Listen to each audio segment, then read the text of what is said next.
So, dear student, welcome to the class on risk management and derivatives.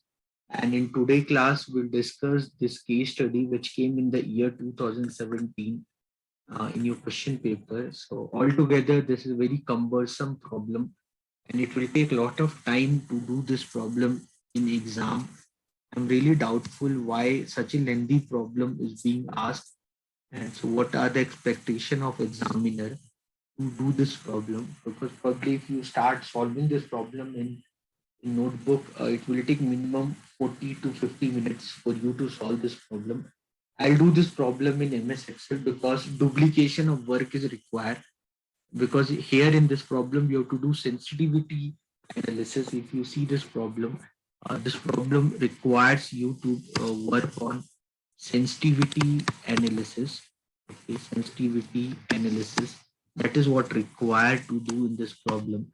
So till now, when we were discussing the risk analysis on capital budgeting, till now we studied different techniques. We discussed how we can do the techniques of risk analysis. We did through the concept of probability. We did it through the concept of variance or standard deviation by using them. Then we learned the concept of coefficient of variation. We learned the concept of risk adjusted discount rate, certainty equivalent. Now in this class, we are focusing on the concept of sensitivity analysis. So now in this class, we are focusing on the concept of sensitivity analysis. After this, we'll do the problem based on scenario analysis. So when we talk about sensitivity analysis, what basically is the sensitivity analysis?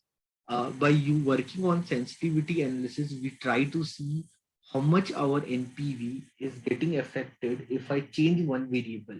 So altogether, when you see the pro forma statement of the calculation of cash flows, because ultimately, if you understand what is NPV calculation, when we talk about NPV calculation, that is minus initial investment plus uh, you will determine the sum total of present value of your cash flows. So whatever the future cash flows you are expecting to receive, you will discount those cash flows. You will discount those cash flows, correct? So whatever the sum total of cash flows you're expecting, your future cash flows, you will discount those cash flows at the WACC rate, and then that value you subtract with the initial investment.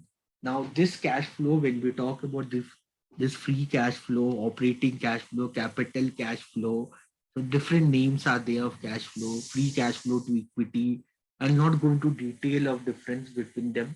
Normally in capital budgeting decisions, we adjust with the concept of operating cash flow only.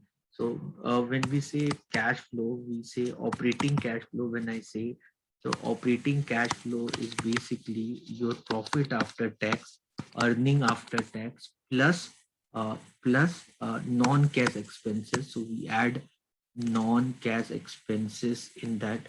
We add non-cash expenses in that. Non-cash expenses are there in the form of depreciation and amortization. So depreciation and amortization, whatever is your non-cash expense, we add in that. If you want better version of this, probably to discuss in that about free cash flow, capital cash flow, we subtract change in net working capital. We subtract change in net working capital, because if the current asset increases, then the cash flow decreases. Current liability increases, the cash flow increases, minus capital expenditure, all that we do. So I'm not going to discuss here capital expenditure treatment or change in net working capital treatment. Will focus more or less on operating cash flow only. Okay, so here when you work on the profit after tax calculation and non-cash expenses calculation, probably I hope you remember the pro forma of a cost sheet. So when you talked about pro forma of a cost sheet, first of all, what we do, we write our revenue, where our revenue is basically selling price per unit into our sales. So once we get the revenue, from the revenue, we subtract our total variable cost.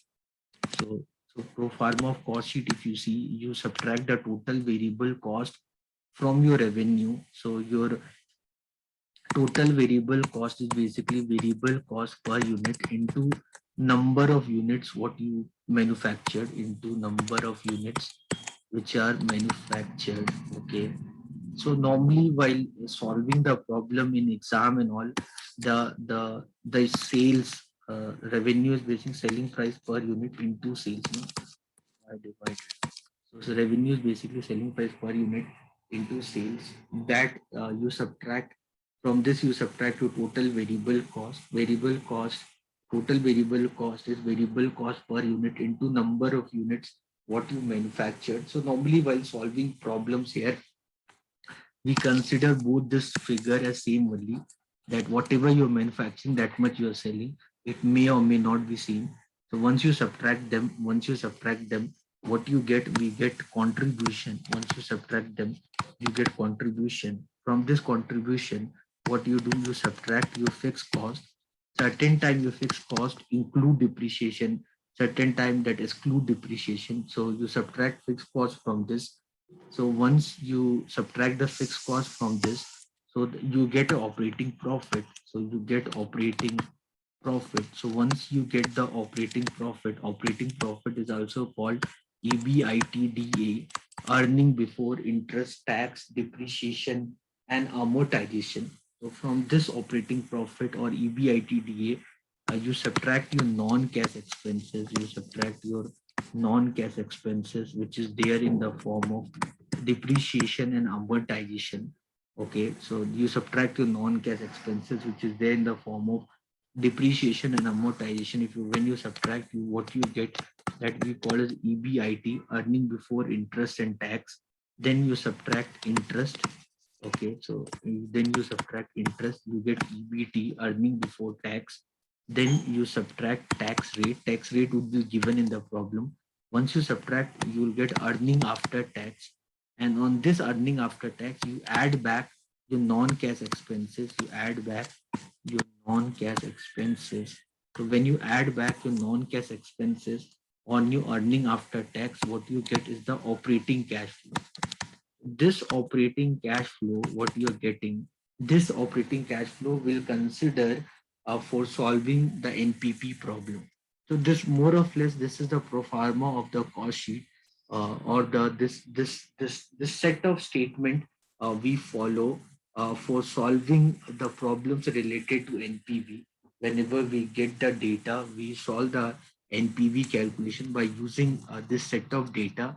Now, what we are actually doing in sensitivity analysis, what we are actually doing in sensitivity analysis is that we out of these parameters, we change any one parameter at a time. We change one parameter at a time, and then by changing that parameter at a time, we see it impact on the NPV. That is what we are trying to do in this problem. We are changing one parameter at a time, and we are observing how much in change of that parameter ultimately impacting the NPV. So that is what we do in this problem. If you see in this problem, in this problem, if you observe in this problem, the initial investment is given to be 100 lakh rupees for the plant and machinery. That is given to us, that the initial investment for this capital project is 100 lakh rupees for plant and machinery. Then 40 lakh rupees is given for the working capital. 40 lakh rupees is given for the working capital. Okay, so the total investment what you need to do to work on this project is 140 lakh rupees. So the total investment you need to put is around 140 lakh rupees. Okay, then what else information is given? The product what you are manufacturing here, you are expecting to manufacture 1 lakh units of output every year. So here we assume that whatever you're manufacturing is equal to whatever you're selling. So the number of unit manufactured and the sales, the number of unit what you sold, you're selling is same only as 1 lakh unit, and that life of the project here given is 5 years. And all the units whatever you're manufacturing, you're selling it for 120 rupees per unit, where the cost to manufacture one unit is 60 rupees, Ultimately, you are making a gross profit of 60 rupees per unit. The contribution is somewhat equivalent to gross profit. So here you are getting a gross profit of around 60 rupees per unit, but you don't have to forget there's another cost which involve, which we called as a fixed cost. So the fixed cost is given to you, that is 15 lakh rupees per year, okay, for the 5 years, excluding depreciation. So now once you subtract the fixed cost, once you subtract the variable cost from this set of data, then what you get is EBITDA, operating profit. So once you get profit, which we call as operating profit here, logically our income tax authority suggests us to pay tax on our profit. But again, before we pay tax on our profit, we get some relaxation. Relaxation can be in the form of interest. Relaxation can be is there in the form of non-cash expenses like depreciation and amortization. Depreciation and amortization are called as non-cash expenses because in reality, that expense is not happening. I think everyone understand the meaning of the word expenses. Expense means cash outflow.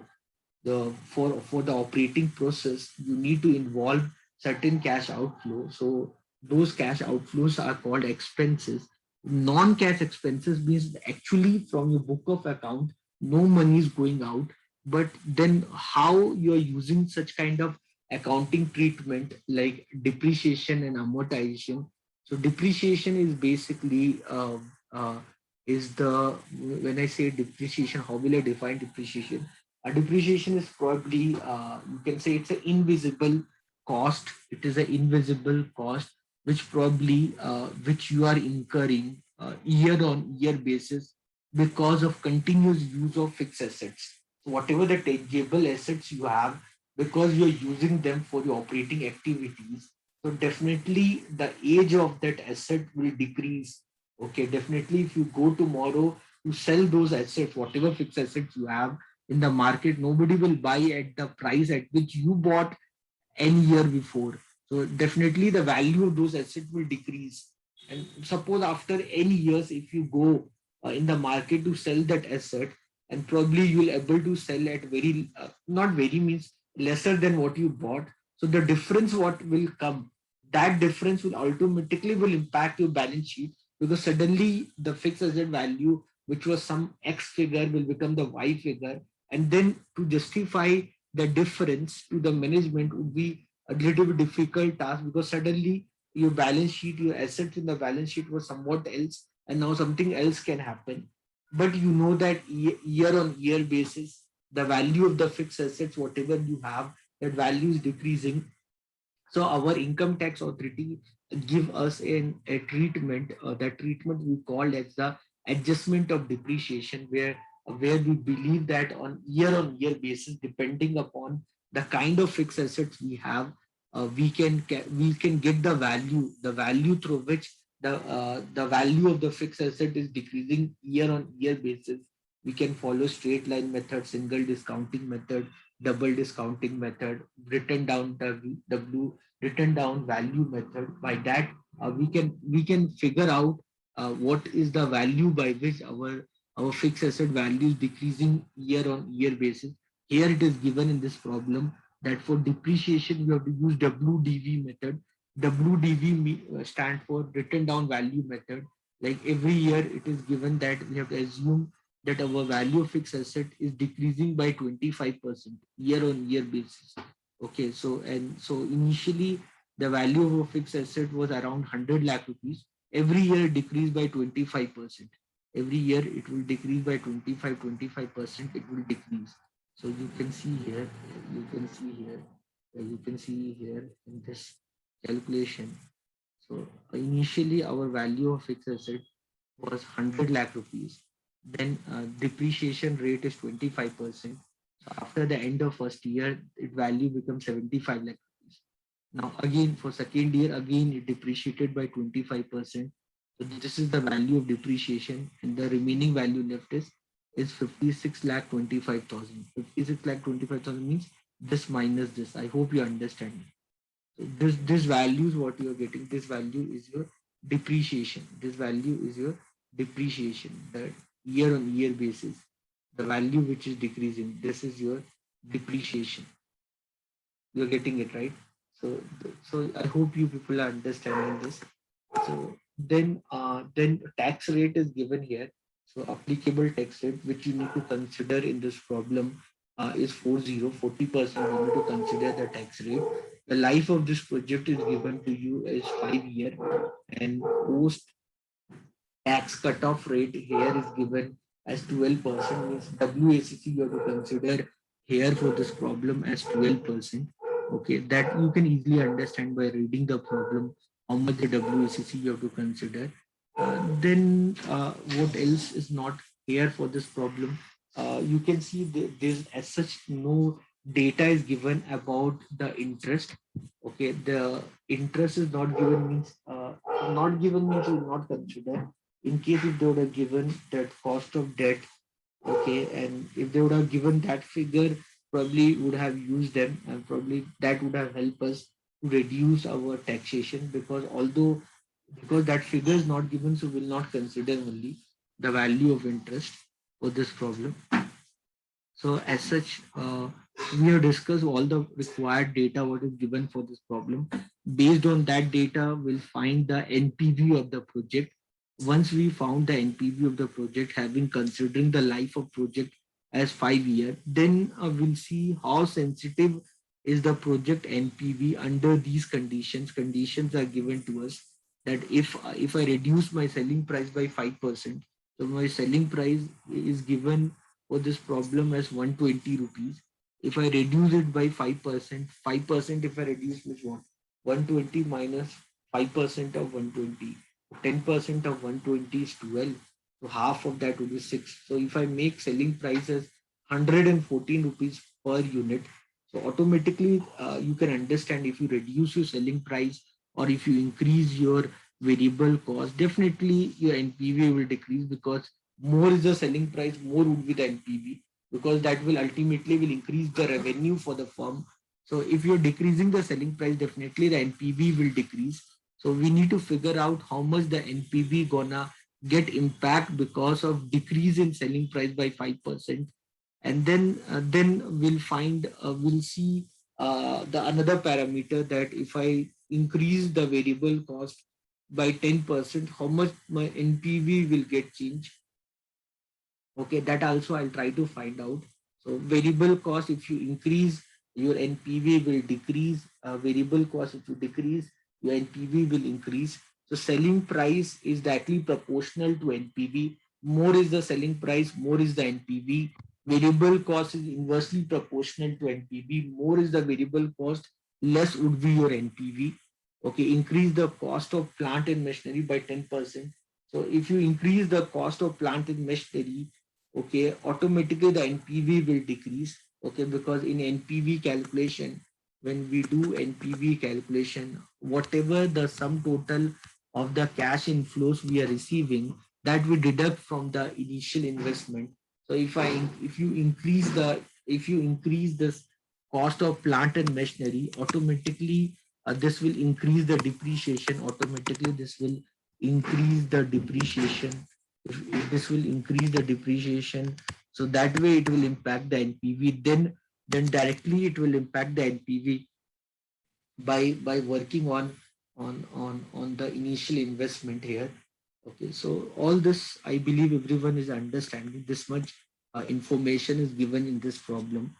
Anyone have any doubt, any question you want to ask from me based on the given set of data what is given to us? Anyone have any doubt?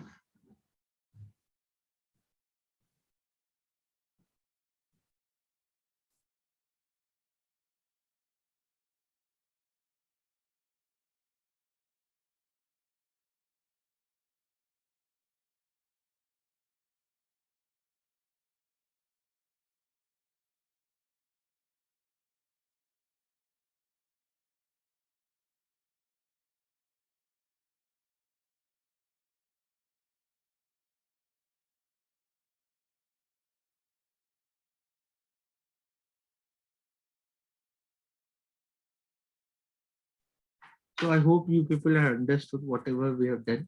So now we'll discuss this problem. So guys, I'll solve this problem in MS Excel because the calculation is very cumbersome here. So pen, pencil, if we start solving, it will take a lot of time. So we cannot finish this problem. I cannot teach and explain and then do the problem simultaneously. It will take another 2-3 hours for me if I do all of them simultaneously with all the required calculation. So I'll do in MS Excel. You can track what I'm doing. If you have any doubt in any step, feel free to ask your doubts.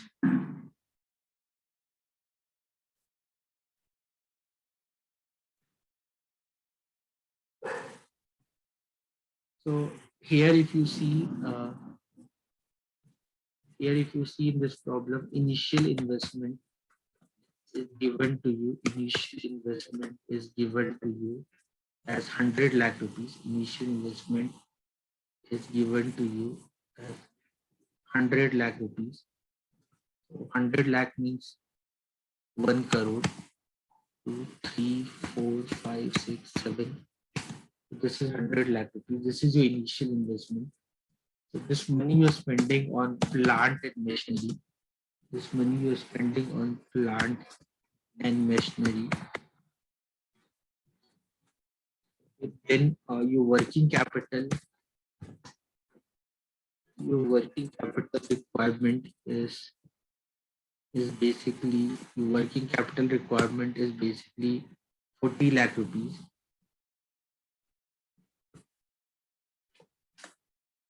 Is basically 40 lakh rupees. This is your working capital requirement. 40 lakh rupees. Okay, this much information is given to us. So total investment required.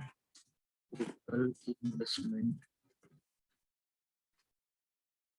required is total investment. Total investment required is the sum of this plus this 1,40,000 rupees.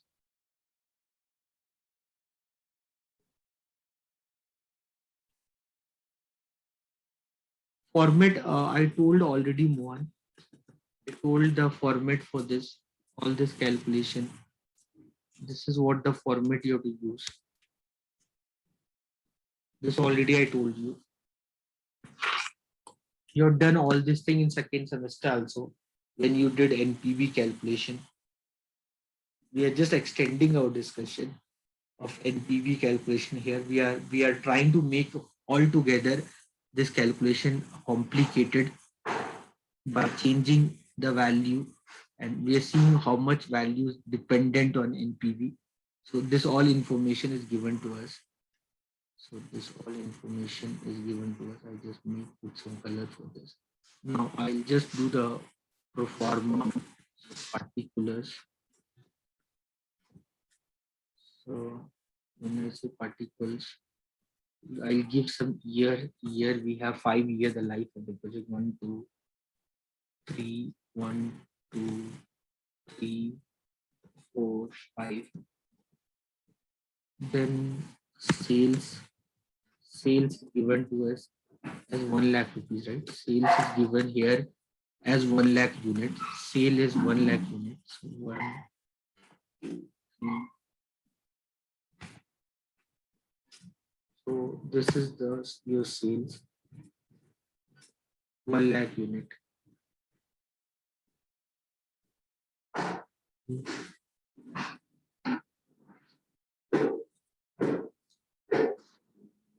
Then selling price per unit.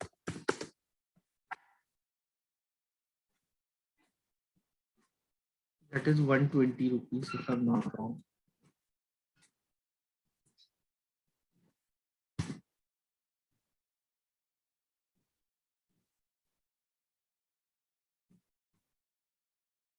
Selling price per unit is 120 rupees.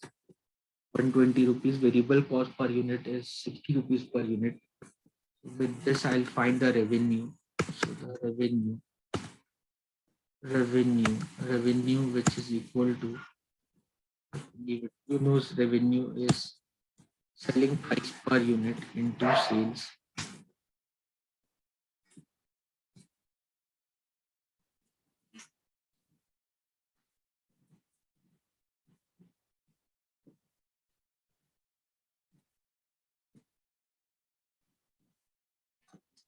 What is revenue? Revenue is selling price per unit into sales.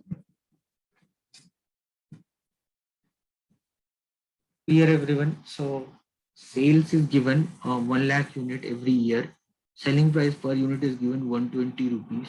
One unit you are selling for 120 rupees. So you'll generate this much revenue. Now, what is your variable cost per unit? Your variable cost per unit is 60 rupees.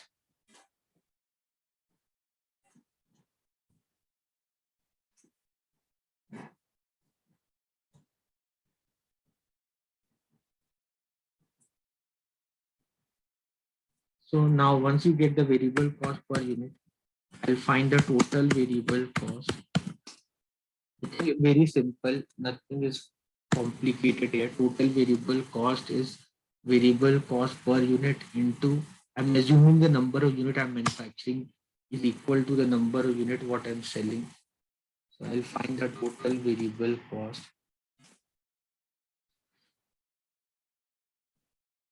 Once I get the total variable cost, I'll subtract the total variable cost from the total revenue.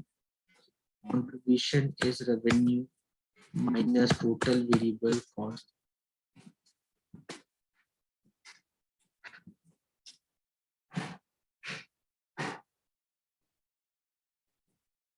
So subtract your total revenue, total variable cost from total revenue.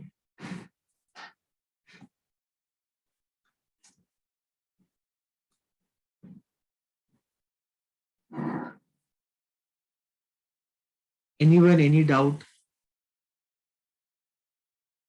Whatever I've done so far, anyone, any doubt?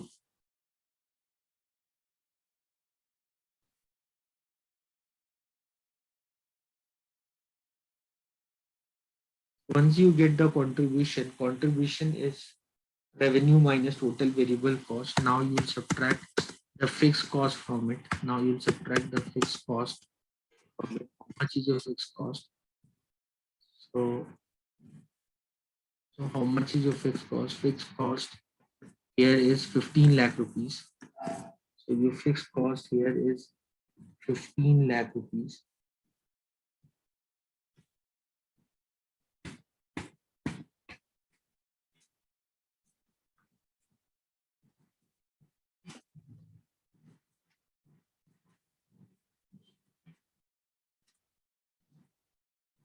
Fixed cost is 15 lakh rupees. So if you subtract the fixed cost from this, you'll get EBITDA, earning before interest, tax, depreciation and amortization. So from 16 lakh, if you subtract 15 lakh, you'll get 45 lakh.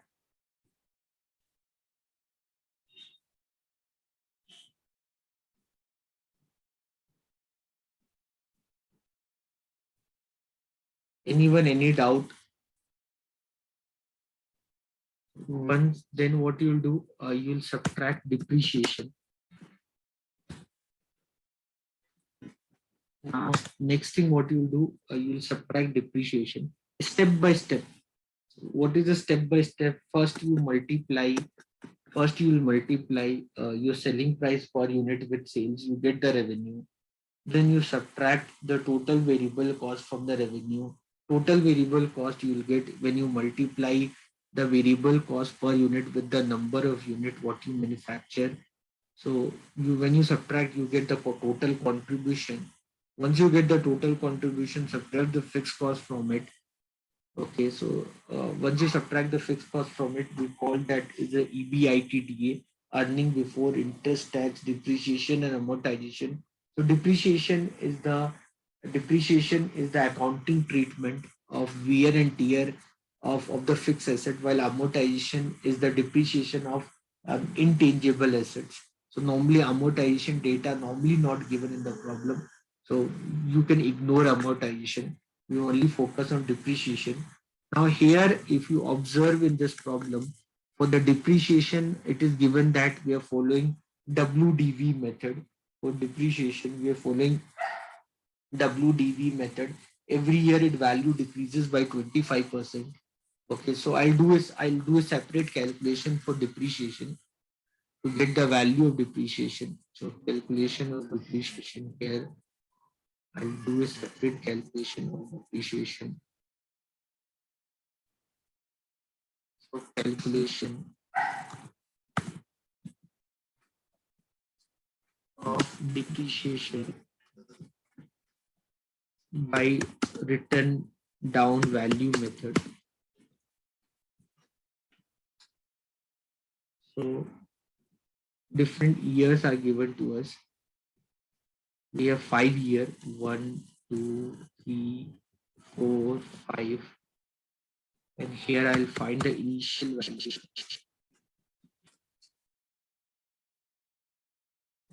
Then depreciation, and then final value. This I'll do for every year. So for the first year, the initial value was plant and machinery. The was 100 lakh rupees. Okay, for working capital, you not do depreciation. I think that much everyone knows. I don't think anyone can have any doubt with that respect. Depreciation rate will be 25%. Depreciation we always do for fixed assets only. So working capital cannot be fixed asset. It's a current assets. Okay, so depreciation here is 25 lakhs. So what is your final value? Your final value is 100 lakh minus 25 lakh. So this final value will become the initial value for the second year. Okay. So like this we'll do every year. Like this we'll do for every year. So you can do use calculator and do for every year.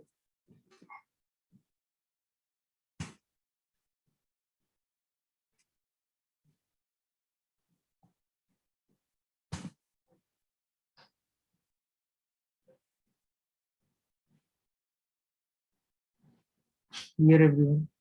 So use calculator and find this value for every year.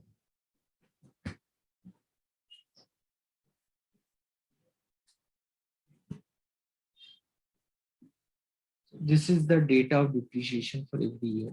This is what I was looking for.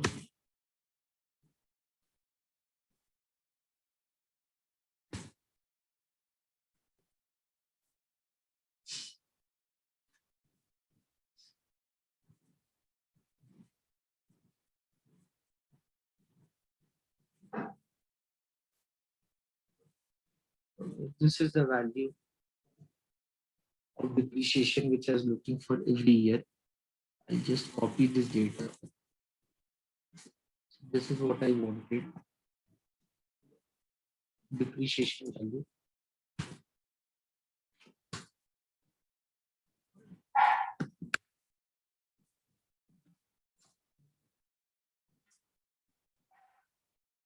And so you get the value of depreciation every year. What is the value of depreciation? I simply write down. I'll make a separate table here. I'll make a separate table here. And here I did the calculation of depreciation. The same value I just write it here.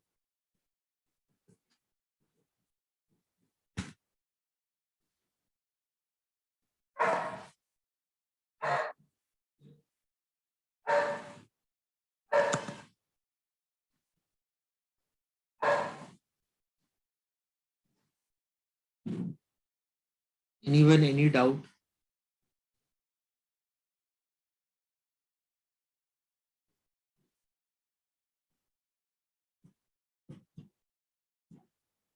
Okay, so I hope you're understanding what we are doing.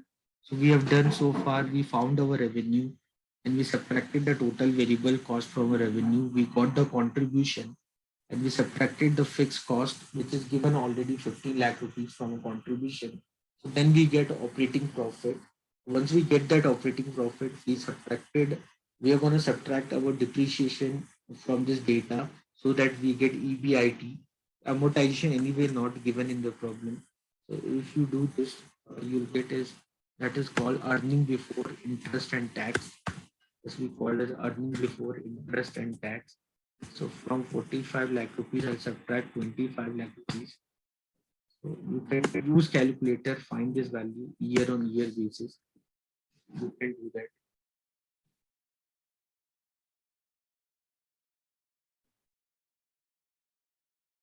Anyone, any doubt?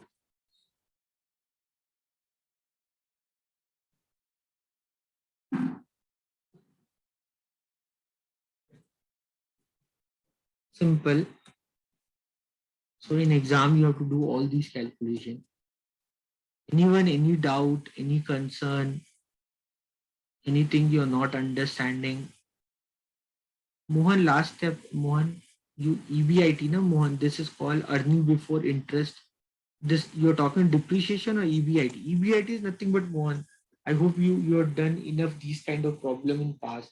So you simply subtract the depreciation from your EBITDA.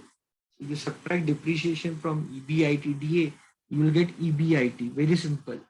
So from your operating profit, whatever you are getting, you have to subtract depreciation from it, so that you will end up in paying less amount of tax.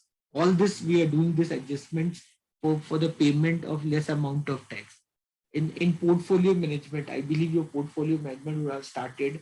So there you would have studied about section 80C. Okay, so if you so section 80C, so every time every year when you go payment of tax, income tax act, so you will get a lot of deductions under section 80C. Okay, so there are a lot of deductions are there if you've done any investment in public provident fund, Kisan Vikas Patra, or your education expenses of two children's, or your investment in ELSS. There are different products are there, insurance, whatever. If you have done investment, maximum of a certain amount you can claim for deduction from your total taxable income, and then on the reduced amount you have to pay the income tax.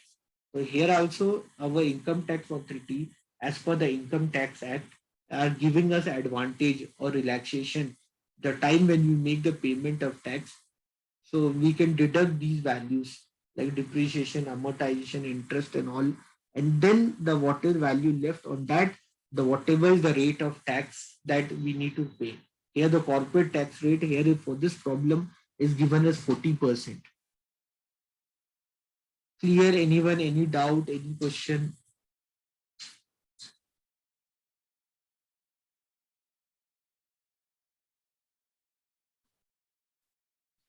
Anyone want to ask anything?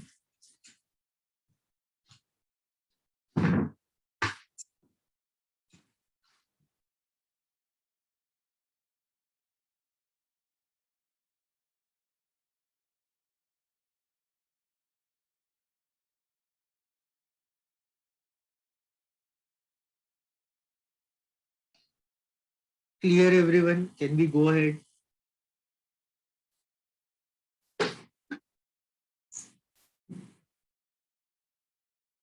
So I hope everyone is understanding this part. Okay. So once you get this EBIT, there's no interest given. So interest is not given only. Interest, when you pay interest, whenever you take debt, the cost what you pay on that debt, that is called as interest.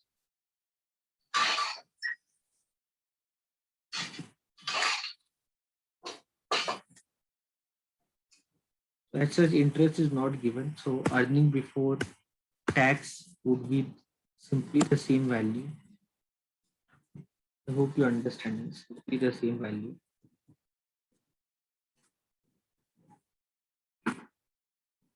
Fine. So then what you do, you pay tax. How much is your tax? So your rate of tax is 40%. 40% is your tax rate. 40% is your tax rate. So whatever is the EBT, on this 40% you will pay as a tax. Find the 40% of this amount.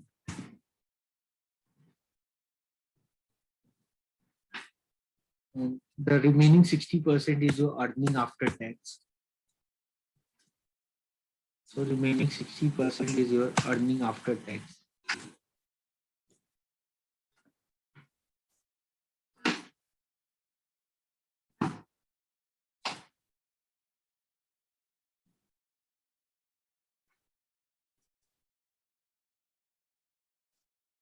You can use calculator, do step-by-step calculation till here.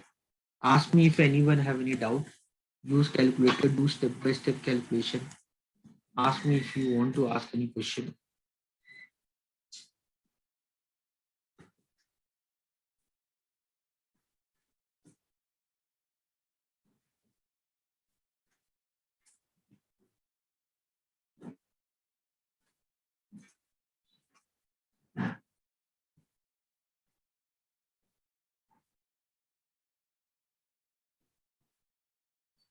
Done everyone. Anyone have any doubt, any question? Do step-by-step calculation by using calculator. I'm giving you 5 minutes time. Confirm all these values. Ask me any step, any value what you're getting while using calculator is different from the value what I've given you.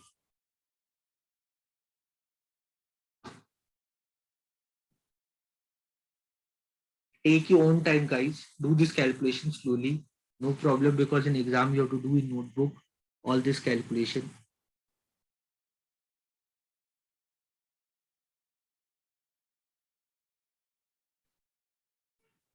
Okay, so I believe you understood this calculation of earning after tax. After this, we'll do the operating cash flow adjustment by adding the depreciation on our earning after tax, and then we'll continue. That we'll do tomorrow. Okay. So till now, anyone have any doubt? Please ask me. We'll continue solving this problem tomorrow.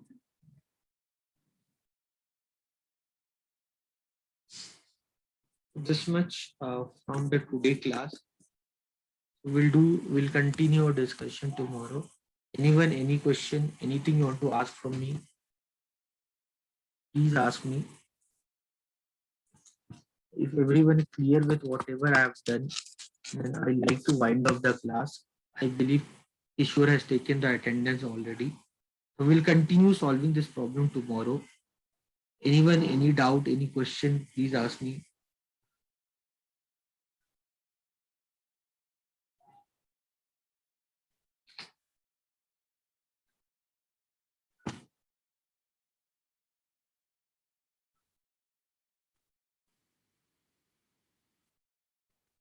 So I'll wind up the class then. Thank you everyone. See you all tomorrow.